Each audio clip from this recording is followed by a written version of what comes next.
Hi hello friends, ನಮಸ್ಕಾರ. ನಾನು ಇವತ್ತು ನಿಮಗೆ ಚಿಕನ್ ಕಬಾಬನ್ನು ಹೇಗೆ ಮಾಡೋದು ಅಂತ ತೋರಿಸ್ಕೊಡ್ತಾ ಇದ್ದೀನಿ. ಬನ್ನಿ ನೋಡೋಣ.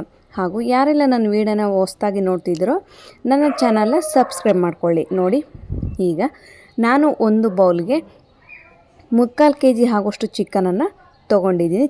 ಚಿಕ್ಕದಾಗಿ ಹೆಚ್ಕೊಂಡು, ನಿಮಗೆ ಬೇಕಾದರೆ ನಿಮ್ಗೆ ಯಾವ ಸೈಜಲ್ಲಿ ಬೇಕೋ ಆ ಸೈಜಲ್ಲಿ ನೀವು ಹೆಚ್ಕೊಂಡು ಮಾಡ್ಕೋಬೋದು. ನಾನು ಇಲ್ಲಿ ಹೆಚ್ಕೊಂಡು ಈಗ ಚೆನ್ನಾಗಿ ವಾಶ್ ಮಾಡಿ ಇಟ್ಕೊಂಡಿದ್ದೀನಿ. ವಾಶ್ ಮಾಡಿ ಇಟ್ಕೊಂಡಿರುವಂಥ ಚಿಕನ್ಗೆ 1 ಕಪ್ ಆಗುವಷ್ಟು ಕಾರ್ನ್ಫ್ಲೋರ್ ಹಿಟ್ಟನ್ನು ಹಾಕ್ಕೊಳ್ತಾ ಇದ್ದೀನಿ. ಈಗ 1 ಸ್ಪೂನಷ್ಟು ಚಿಕನ್ ಮಸಾಲವನ್ನು ಹಾಕ್ಕೊಳ್ತಾ ಇದ್ದೀನಿ.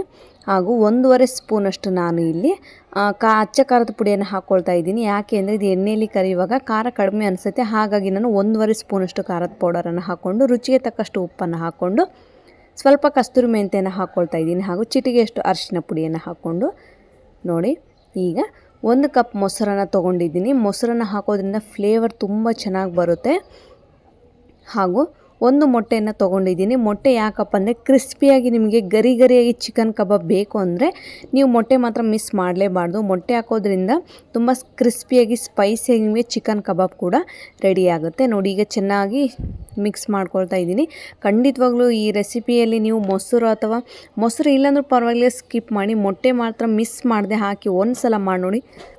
ತುಂಬ ಗರಿಯಾಗಿ ನಿಮಗೆ ಚಿಕನ್ ಕಬಾಬ್ ಕೂಡ ರೆಡಿ ಆಗುತ್ತೆ. ನೀವೇ ನೋಡ್ತಿರ್ಬೋದು, ನಾನು ಚೆನ್ನಾಗಿ ಮಿಕ್ಸ್ ಮಾಡ್ಕೊಳ್ತಾ ಇದ್ದೀನಿ.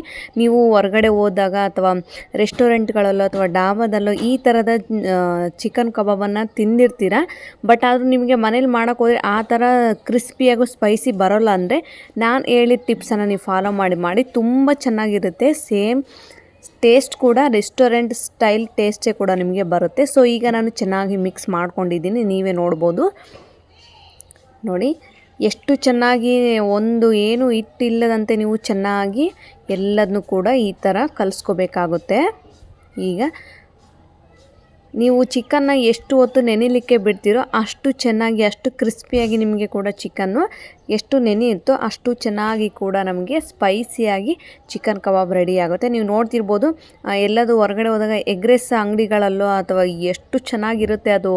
ಅಂದರೆ ಅದೇ ಟೇಸ್ಟ್ ಬೇಕು ಅಂದರೆ ಖಂಡಿತವಾಗ್ಲೂ ಈ ರೆಸಿಪಿನ ಒಂದು ಸಲ ಟ್ರೈ ಮಾಡಿ ನೋಡಿ, ತುಂಬ ಚೆನ್ನಾಗಿ ಬರುತ್ತೆ. ನೋಡಿ, ಎಷ್ಟು ಚೆನ್ನಾಗಿ ನಾನು ಕಲಿಸ್ಕೊಂಡು ಇಟ್ಕೊಂಡಿದ್ದೀನಿ, ನೀವೇ ನೋಡ್ತಿರ್ಬೋದು.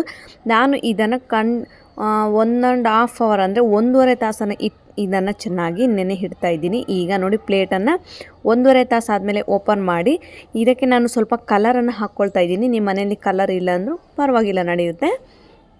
ಕಲರನ್ನು ಹಾಕಿ ಚೆನ್ನಾಗಿ ಕಲಿಸ್ಕೊಳ್ತಾ ಇದ್ದೀನಿ, ನೀವೇ ನೋಡ್ತಿರ್ಬೋದು. ಕಲರ್ ಇಲ್ಲಾಂದ್ರೂ ಪರವಾಗಿಲ್ಲ, ಎಣ್ಣೆಯಲ್ಲಿ ಹಾಕುವಾಗ ನೀವು ಇನ್ನೊಂದು ಸಲ ಚೆನ್ನಾಗಿ ಸ್ವಲ್ಪ ಉಪ್ಪೆಲ್ಲ ನೋಡ್ಕೊಂಡು ಹಾಕ್ಕೊಂಡು ಚೆನ್ನಾಗಿ ಕಲಿಸ್ಕೋಬೇಕಾಗುತ್ತೆ. ಯಾಕೆಂದರೆ ಇದನ್ನು ಚಿಕನ್ ನೆನೆಯಲಿಕ್ಕೆ ಬಿಟ್ಟಿರ್ತೀವಲ್ವ, ಸ್ವಲ್ಪ ಸುತ್ತಲೂ ನೀರಿರುತ್ತೋ ಅಥವಾ ಹಿಟ್ಟು ಒಂದೇ ಸೈಡ್ ಬಂದಿರುತ್ತೆ. ಹಾಗಾಗಿ ಎಣ್ಣೆ ಹಾಕೋಕ್ಕಿಂತ ಮುಂಚೆ ನೀವು ಒಂದು ಸಲ ಚೆನ್ನಾಗಿ ಕಲಿಸ್ಕೊಳ್ಬೇಕಾಗುತ್ತೆ. ಖಂಡಿತವಾಗ್ಲೂ ಈ ಕಬಾಬ್ ನೋಡಿ, ನೀವೇ ನೋಡ್ತಿರ್ಬೋದು ಎಷ್ಟು ಚೆನ್ನಾಗಿ ಬರುತ್ತೆ ಅಂತ. ನೀವು ಮೊಸರು ಇಲ್ಲಾಂದ್ರೂ ಪರವಾಗಿಲ್ಲ, ಸ್ಕಿಪ್ ಮಾಡ್ಬೋದು. ಹಾಕೋದ್ರಿಂದ ಸ್ವಲ್ಪ ಎಕ್ಸ್ಟ್ರಾ ಫ್ಲೇವರ್, ನಿಮಗೆ ಒರಿಜಿನಲ್ ಫ್ಲೇವರ್ ಬೇಕು ಅಂದರೆ ಖಂಡಿತವಾಗ್ಲೂ ಮೊಸರು ಹಾಗೂ ಮೊಟ್ಟೆನ ಒಡೆದಾಕಿದರೆ ತುಂಬ ಕ್ರಿಸ್ಪಿಯಾಗಿ ಬರುತ್ತೆ. ನೀವು ಹೊರಗಡೆ ಹೋಗಿ ತಿನ್ನೋದಕ್ಕಿಂತ ಈ ಥರದ ರೆಸಿಪಿನ ಮನೆಯಲ್ಲೇ ಮಾಡ್ಕೊಂಡು ಒಂದು ಸಲ ತಿಂದರೆ ಪದೇ ನೀವೇ ಮಾಡ್ಕೊಂಡು ತಿಂತೀರ. ಅಷ್ಟು ಚೆನ್ನಾಗಿ ಚಿಕನ್ ಕಬಾಬ್ ಕೂಡ ರೆಡಿಯಾಗುತ್ತೆ. ನೋಡಿ, ಎಣ್ಣೆ ಬಿಸಿಯಾದ ನಂತರ ಎಣ್ಣೆ ಜಾಸ್ತಿ ಹೈ ಫ್ಲೇಮಲ್ಲಿ ಏನು ಬೇಯಿಸೋಕೆ ಹೋಗಬೇಡಿ. ಮೀಡಿಯಮ್ ಫ್ಲೇಮ್ನಲ್ಲಿ ಎಣ್ಣೆ ಕಾದಿರಬೇಕು.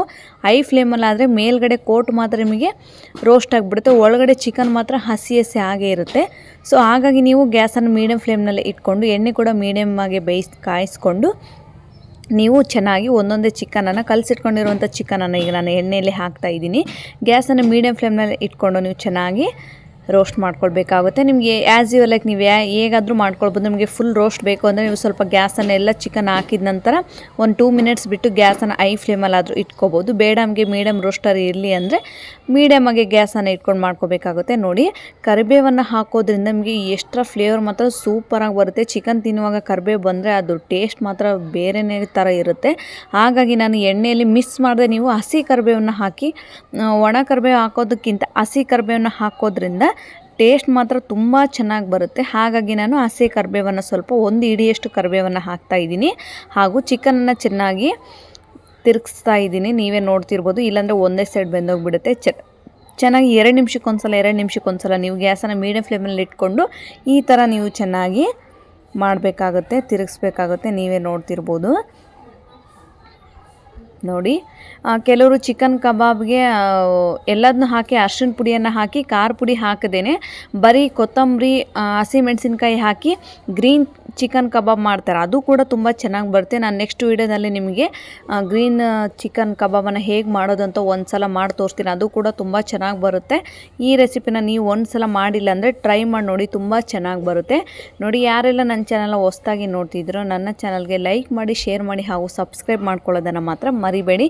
ನನ್ನ ಹೊಸ ವೀಡಿಯೋಗಳು ನಿಮಗೆ ನೋಟಿಫಿಕೇಷನ್ ಬರಬೇಕು ಅಂದರೆ ನನ್ನ ಚಾನಲ್ನ ಸಬ್ಸ್ಕ್ರೈಬ್ ಮಾಡ್ಕೊಳ್ಳಿ. ನನ್ನ ವೀಡಿಯೋಗಳಿಗೆ ನೀವು ಕಾಯ್ತಾ ಇರಿ. ನೋಡಿ, ಈಗ ನಾನು ಎಲ್ಲ ಚಿಕನ್ ನೋಡಿ ಮೀಡಿಯಮ್ ಆಗಿ ರೋಸ್ಟ್ ಆಗಿಲ್ಲ, ಹೈ ಫ್ಲೇಮಲ್ಲಾಗೂ ರೋಸ್ಟ್ ಆಗಿಲ್ಲ, ಚೆನ್ನಾಗಿ ಒಂದು ಲೆಕ್ಕಕ್ಕೆ ರೋಸ್ಟ್ ಆಗಿದೆ. ನೀವೇ ನೋಡ್ತಿರ್ಬೋದು ಎಷ್ಟು ಚೆನ್ನಾಗಿ ಕ್ರಿಸ್ಪಿಯಾಗಿ ಕಬಾಬ್ ರೆಡಿಯಾಗಿದೆ ಅಂತ. ಈಗ ಅದಕ್ಕೆ ಸ್ವಲ್ಪ ನಾನು ಉಪ್ಪು, ಸ್ವಲ್ಪ ಖಾರದ ಪುಡಿಯನ್ನು ಹಾಕ್ಕೊಳ್ತಾ ಇದ್ದೀನಿ. ನೋಡಿ, ಎಣ್ಣೆಯಲ್ಲಿ ಸ್ವಲ್ಪ ಎಣ್ಣೆ ಇರುವಾಗಲೇ ಉಪ್ಪು ಖಾರದ ಪುಡಿಯನ್ನು ಹಾಕ್ಕೊಂಡ್ರೆ ಚಿಕನ್ಗೆ ಹತ್ತುತ್ತೆ.